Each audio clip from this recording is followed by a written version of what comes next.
Hey, welcome back to another edition of Everything Football 62. I'm your host, Jonathan Big Tex Johnson, a.k.a. Uncle Tex, a.k.a. Professor Tex. Before we get started, smash the like button, share with a friend, and whatnot. Subscribe to the page. Any questions, comments, concerns, leave them down there below. Let's keep it tasteful. Let's keep it respectful. And we can talk about it. Like I always say all the time, it's just a game. Hey, shout out to the Eagles. Shout out to the Philadelphia Eagles. Shout out definitely played a well of a game. I did pick. I picked the Kansas City Chiefs. I figured that it's smelling that three-peat, they can get it done, but they didn't get it done and whatnot. Shout out especially to that of Jalen Hurts. Let me tell you guys a little story, a little backstory with this. A couple of years ago, I used to work with a cat that was from Alabama. He's from Alabama and whatnot. Big Crimson Tide fan and whatnot. And we got into this discussion about Jalen Hurts and the whole situation that was going on with him and Tua that Saban put him in and whatnot. And so I told him, I said, well, look, I said, that guy's going to be an outstanding pro because he handles adversity because he is a coach's son. He handled adversity on a scale of 1 to 10, 10.5, or just straight up 10. He handled it the way it was supposed to be handled. The young man is extremely professional in how he goes about his business. It's not going to be a bunch of scandal, and it ain't going to be this, and it's not going to be that. And I said, he's going to be fine. I said, I'm going to tell you why. I said, because he didn't make a ruckus. He didn't do this, he didn't do that. However, he knew he wanted to play at the next level, and he wasn't going to get the chance to really do what he wanted to do, so he ended up transferring, going to Oklahoma and whatnot. And I said, he's going to be fine. I said, because they're going to look at that as something, because that's something that's real, because things don't always go the way according to plan when you're dealing in the NFL, because it turns from you're playing a game as a kid, even in high school, even in college, older kid, but still a kid. And at that time, ain't nobody getting no money and stuff. Ain't no NIL deals and all this other kind of stuff that you had going on. It's guys like him that kind of made a way for like some of these players that you see today, like Sanders over there in Colorado. I said, his character, his demeanor, coach's son, he's going to be just fine, and somebody's going to get a gem of a quarterback. Thus he gets drafted by that of the Eagles. Let me see. What did he go in the draft? Let me see here. Draft. He went in the second round, 53rd overall. Okay. And I kind of thought he would probably go in the first round and the later rounds, but of course he didn't. And he did what he did and whatnot. And I told you guys, was it last week, I believe? Last week, week before last, one of those weeks. I said, if Jalen Hurts is overrated, then what does that make Joe Burrow? And I put up the stat lines with those guys. I put up their wins, their losses, what they've done, this, that, and the other. Jalen Hurts comes on top. And this is the guy who beat them 63-28 or whatever in the Peach Bowl or whatever and all that type of stuff. Now, what I said he's going to be just fine. I showed you guys all the stuff and everything. Now, having said that, Jalen Hurts, and then I put up all the stuff, and I said, well, look, here he has done things that Burrow hasn't done, and he's taken it to the other level, and in Super Bowl 59, of course, they win. Outstanding game. Chiefs come in trying to stop Saquon Barkley, which they basically did, but it didn't stop Hurts, who ended up being the leading rusher of the whole game for everybody. And some of the things that happened, because in Philadelphia fans, if y'all are honest, y'all will sit up there and talk about, because a lot of them say that he's overrated and he's not the quarterback. He's not just based upon what happened last year. And he don't have the gaudy stats. Gaudiest stats to have is when you win Super Bowls. And he's won one. He's been to two and he's won one. So he's 1-1. He's already outdone anything that Joe Burrow has ever even done. Okay? So with that being said, if, like I said, if Jalen Hurts is overrated, then what does that make Joe Burrow? Okay. This man put on a masterful performance for the most part. 17 to 22, 221, 2 touchdowns. He threw a pick. And I knew then when he threw the pick, I said, okay, Kansas City's going to do what Kansas City does. And they didn't. I said, I said, it's about to be over. I said, and when we get down to the nuts and bolts of all of this stuff, that Eagles defense, I mean, come on, man. Carter, Davis, Sweat, Smith, Bond, Burks, Mitchell, Slay, Dijon, Gardner Johnson, Blankenship. Those guys played a hell of a game. You can't get a sack boy 5, 6 times. And that's the way you basically beat Mahomes. Either Kansas City's going to either beat themselves, which is rare, or the other team is just going to dominate them on defense. Last time when they got dominated like that was against Tampa, they was depleted on the offensive line. Okay, they had all their stars, everybody up there, and them guys just whooped their ass up front, which is why the how you build, you got to build up front. If you can't run and you can't pass, you can't protect your players, you can't protect your quarterback, or you can't run and you can't do this and you can't do that, what good are you? You can put all those gaudy stats up there. That shit don't mean nothing if you can get no W's at the end of the day. So shout out to definitely Jalen Hurts. And I told the guy, I said, man, like I said, he's going to be just fine. And I was right. He's going to be fine. Think about this. You think about Jalen Hurts. You think about Patrick Mahomes. And I'm going to throw in Kyler Murray. Between those guys, you're looking at what? 10 Pro Bowls for what it's worth. You're looking at 2, 3 second team All Pros, and then of course 2-time All Pro. Right? So, and what he did. He outplayed Mahomes in the last Super Bowl, but Mahomes had the ball last and he did what he did. Because the defense didn't do what they were supposed to have done. And that's why Kansas City became victorious. I still say defense wins championships, no matter what anybody says. So Hurts did that. Let's take a walk back down memory lane real quick like. Now this kid all this kid does is win. This kid in the 3 years of Alabama and all together then going to Oklahoma, this kid was 38-4 in college. I'll repeat that, 38-4. When you're 38-4, you're balling, dude. You have a national championship. You've won the SEC. You come back in after getting benched and then iced the SEC championship, and you're 38-4.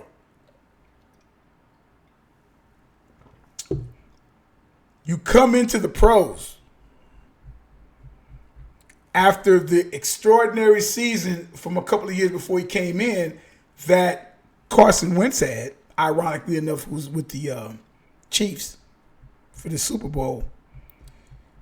And this guy, his record right here, started 4 games, 1-3, 8-7, 14 with a minimum of 10 starts. So I'm not going to really count 2020 like I told you guys before. 8-7, 14-1, 11-6, 12-3. He's 46-20. Well, what is he in the playoffs? In the NFL, obviously.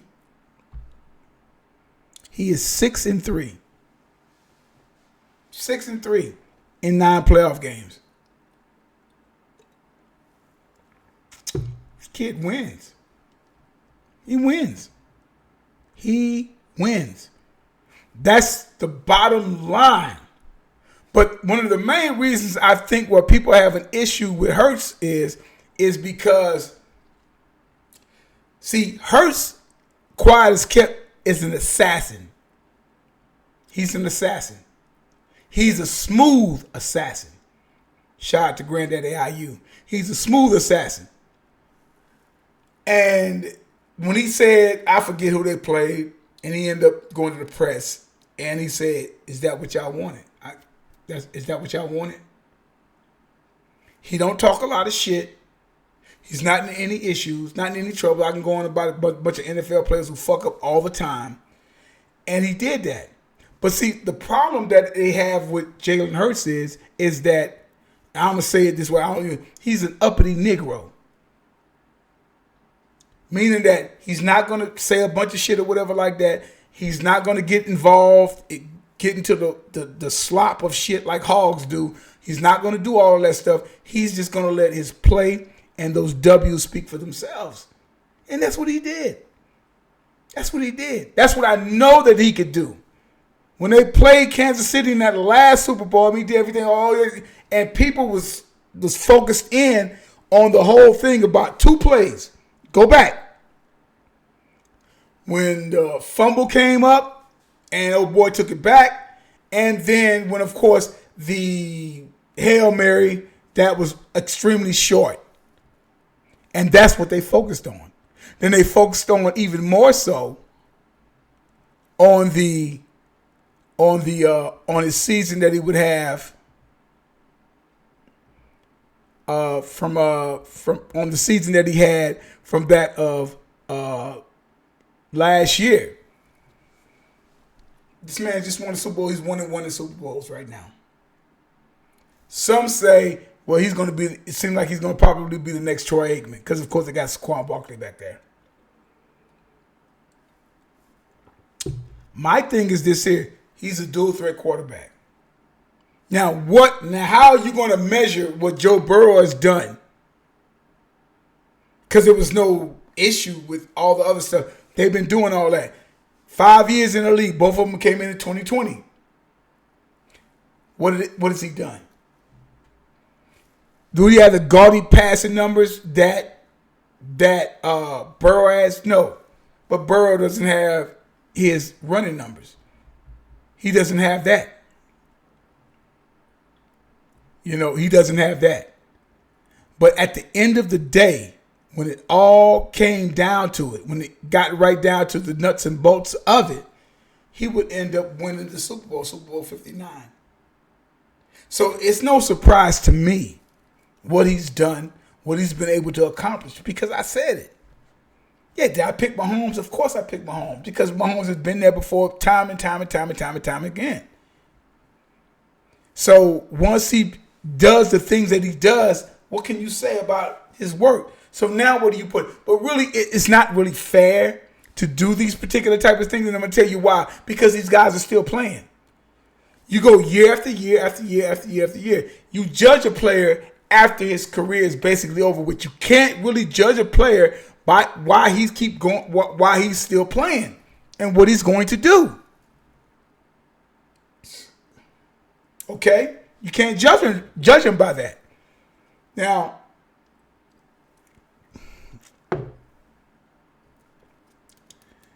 and what the masterful work that he did, because he didn't have to do a whole hell of a lot. And look at that ball that he threw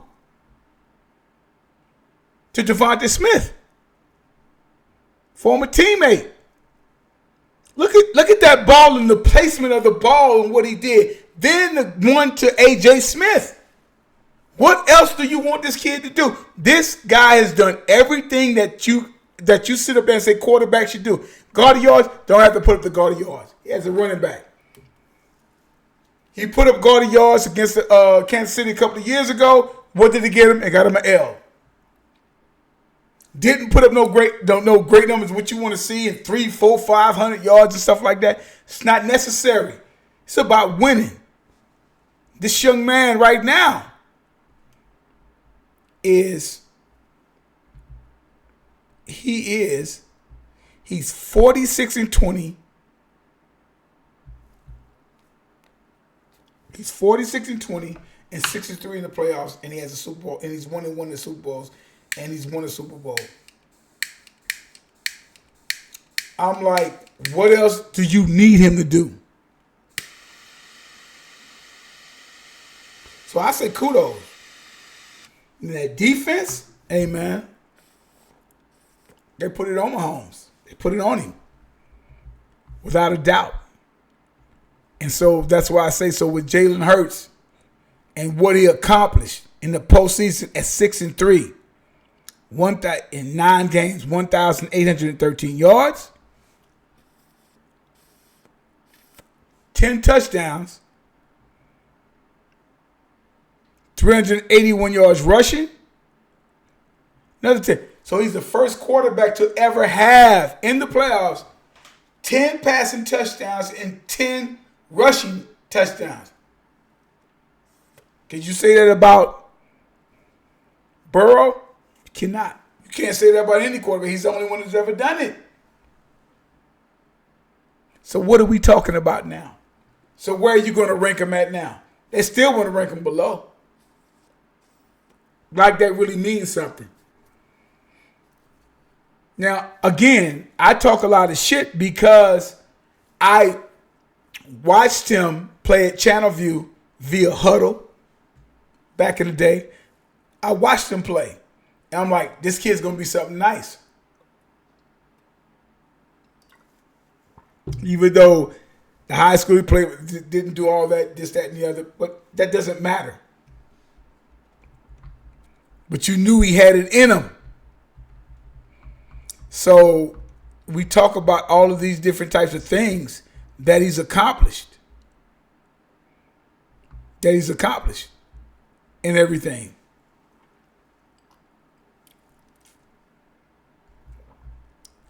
So it was no surprise to me what he was able to accomplish in everything. So, again, kudos to him.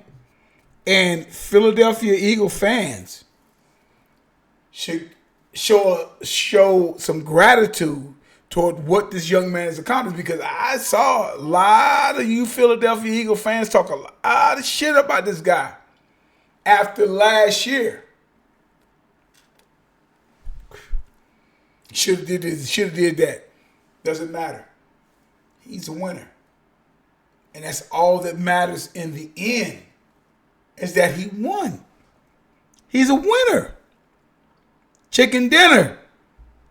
So props need to be given out to him on what he's done.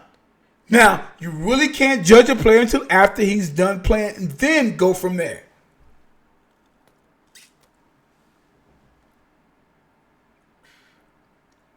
But, again, like I said, hey, man, you know, he did everything. But that defense of his, almost reminiscent of that of how the Steelers played back in the 70s. Just dominant with their front four. It was just dominant. Mahomes didn't have a chance. At the end of the day, those guys got their asses whipped by Carter and Sweat and the rest of those guys and whatnot. And it was like, oh, well, we're going to drop back. Take that 2 linebacker, drop back. So you got 4. You got 6 to 7 in coverage. Because Kansas City couldn't run the ball. Shit, they even tried to run the goddamn ball.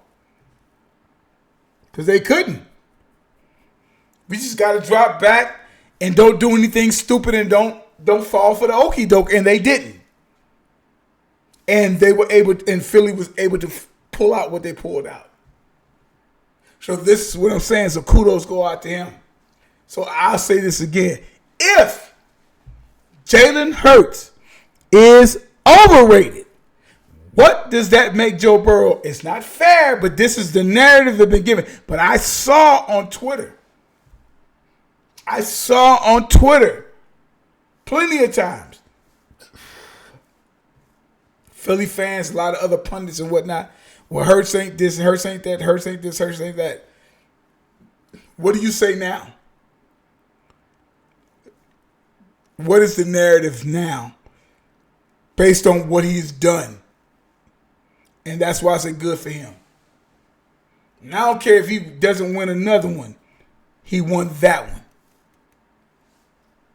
He won that one. He won where Vic couldn't win. Cunningham couldn't win. McNabb couldn't win after going to about 3 or 4 or 4 or 5 NFC championships.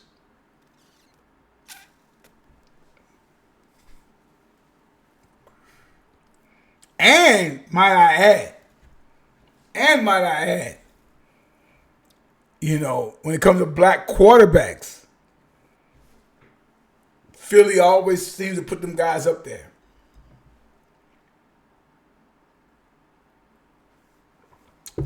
Like I said, man, masterful performance, especially by Jalen Hurts, obviously, and a masterful performance of the defense, who didn't allow Mahomes to get off, even though he did a little something before, but it was kind of too late and everything.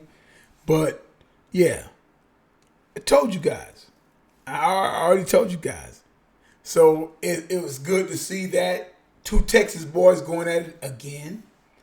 Probably haven't been seen before. And he's still young, man. He's 26 years old, I think. So what he was able to accomplish and what he did is something that should be talked about for the ages. He's a dual threat quarterback. And being a dual threat quarterback, in a lot of cases, helps you out. Because he was able to do the things that he did, where he's good at, and he can put the ball wherever it needs to be put at. I don't understand. I really don't understand why they say he can't do X, Y, and Z when it comes to passing the ball. He does it. When it's time to, he puts the ball where it needs to be put at. Isn't that what you want him to do? So now, pundits about Joe Burrow, based upon a losing Super Bowl against the Rams, how the fuck do you sit up there and put this man, will put this guy up above this guy over here? There's no way. There's no way. But, we'll see what happens. They'll find a way to do it. But he should move up for what it's worth in the quarterback rating and whatnot. So, like I said, man, hats off to the Texas kid doing his thing. Me being from Texas, I'm always about that. Just at that Kyler Murray win now. But yeah, I'm not a Philly fan. I'm a Dallas fan. Obviously, you guys know that. Big Tex, all that stuff like that. But as a football guy, I'm happy to see this happen for this young man. And much success goes out to him and the Philadelphia Eagles and what they've done, especially when they try to act like he didn't, like he wasn't that guy. He's that guy. He's that guy. So definitely appreciate it and whatnot. I'll probably come back later. We'll see what happens. I ain't going to have a lot to talk about. I don't get caught up in all that draft shit and this, that, and the third because it's meaningless. But, yeah. Happy for the young man. Like I tell you guys all the time, there is no GOAT. There's no greatest of all time as long as time's still going on. Numbers don't lie and get emotional. People do. 46-20. 6-3 in the playoffs.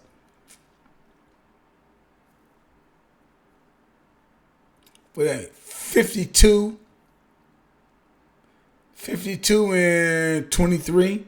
If you're going to combine the record like I did with the whole Russian thing, but I ain't going to touch that. So he did what he was supposed to do.